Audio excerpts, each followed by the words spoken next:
اعوذ باللہ من الشیطان الرجیم، بسم اللہ الرحمن الرحیم۔ مون وظائف چینل کی جانب سے تمام ناظرین کو السلام علیکم۔ میں اپنا چینل مون وظائف کی جانب سے آپ کی خدمت میں ایک نیا وظیفہ لے کر حاضر ہوئی ہوں۔ سب سے پہلے ہمارا چینل مون وظائف کو سبسکرائب کر لیں اور بیل آئیکن کا بٹن بھی پریس کر لیں تاکہ ہر نئی آنے والی ویڈیو سب سے پہلے آپ تک پہنچ جائے۔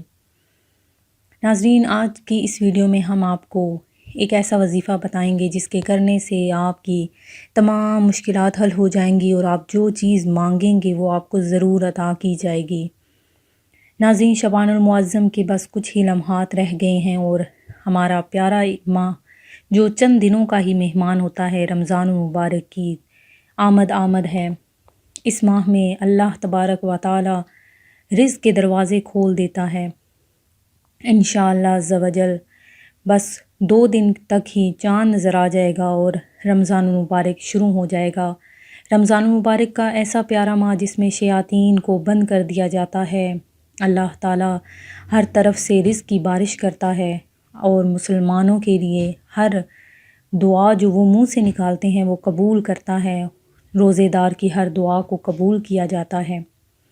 ناظرین، وظیفہ بیان کرنے سے پہلے میں آپ کے سامنے ایک چھوٹا سا واقعہ بیان کروں گی۔ ایک بادشاہ کے پاس ایک درویش آیا اور اس نے کہا، مانگو، کیا مانگتے ہو؟ درویش نے اپنا کشکول آگے کر دیا اور عاجزی سے بولا، حضور صرف میرا کشکول بھر دیں۔ بادشاہ سخاوت کے موڈ میں آیا ہوا تھا۔ اس نے فوراً اپنے گلے کے ہار اتارے، انگوٹھیاں اتاریں، جیب سے سونے چاندی کی اشرفیاں نکالیں اور درویش کے کشکول میں ڈال دیں۔ لیکن کشکول بڑا تھا اور مال و متاع کم، لہٰذا اس نے فوراً خزانے کے انچارج کو بلایا۔ اس نے ہیرے جواہرات کی تھیلی لے کر حاضر ہوا۔ بادشاہ نے پوری تھیلی الٹ دی، لیکن جوں جواہرات کشکول میں گرتے گئے کشکول بڑا ہوتا گیا، یہاں تک کہ تمام جواہرات غائب ہو گئے۔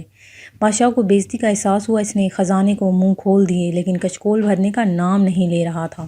خزانے کے بعد وزراء کی باری آئی، اس کے بعد درباریوں اور تجوریوں کی باری آئی، لیکن کشکول خالی کا خالی رہا۔ ایک ایک کر کے سارا شہر خالی ہو گیا، لیکن کشکول خالی رہا۔ آخر بادشاہ ہار گیا، درویش جیت گیا۔ درویش نے کشکول بادشاہ کے سامنے الٹایا، مسکرایا، سلام کیا اور واپس مڑ گیا۔ بادشاہ درویش کے پیچھے بھاگا اور ہاتھ باندھ کر عرض کیا، حضور مجھے صرف اتنا بتا دیں، یہ کشکول کس چیز کا بنا ہوا ہے؟ درویش مسکرایا اور کہا، یہ خواہشات سے بنا ہوا کشکول ہے جسے صرف قبر کی مٹی بھر سکتی ہے۔ انسان بھی اگر اپنی نفسانی خواہشات کو پورا کرنے میں لگا رہے تو اس کی خواہشات بھی کبھی ختم نہیں ہوتی، حتیٰ کہ اس کی موت اس کو انجام پر پہنچا دیتی ہے۔ ناظرین، بالکل اسی طرح ہم انسان خطاؤں کے پتلے ہیں اور دن بدن ہماری خواہشات میں اضافہ ہوتا جا رہا ہے۔ یہ کشکول ہماری نفسانی خواہشات اور ہماری جو ضمیر ہمیں کہتا ہے وہ ہے جو پورا نہیں ہو رہا۔ آج ناظرین میں آپ کے لیے ایک خاص وظیفہ لے کر حاضر ہوئی ہوں۔ قرآن پاک کی سورہ فاتحہ، اس کا کچھ ایسا وظیفہ ہے جس کے کرنے سے آپ کے لیے تمام رزق کے دروازے کھل دیے جائیں گے، آپ کے تمام مشکلات حل ہو جائیں گی۔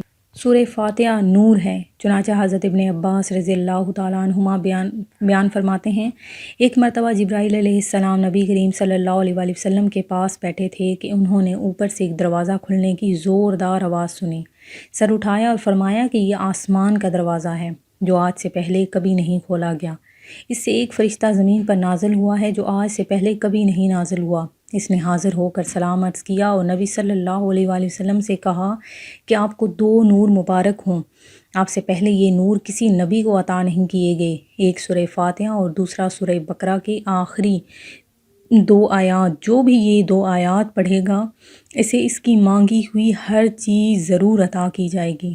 ناظرین، آپ نے سورہ فاتحہ کو دن میں تقریباً 100 مرتبہ پڑھنا ہے اور سورہ بقرہ کی آخری 2 آیات کو جتنا ہو سکے آپ پڑھیں۔ انشاءاللہ عز و جل آپ کی مانگی ہوئی کوئی چیز بھی رد نہیں کی جائے گی۔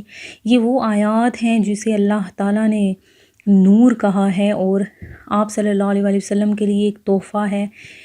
ناظرین، آپ یہ وظیفہ کریں گے انشاءاللہ عز و جل آپ کی تمام حاجات، آپ کی خواہشات، آپ کی رزق کی تنگی، آپ کی معاشی پرابلم سب کچھ ختم ہو جائیں گی۔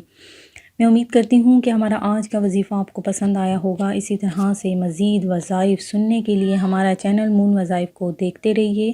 اپنا خیال رکھیے گا، دعاؤں میں یاد رکھیے گا۔ اللہ حافظ۔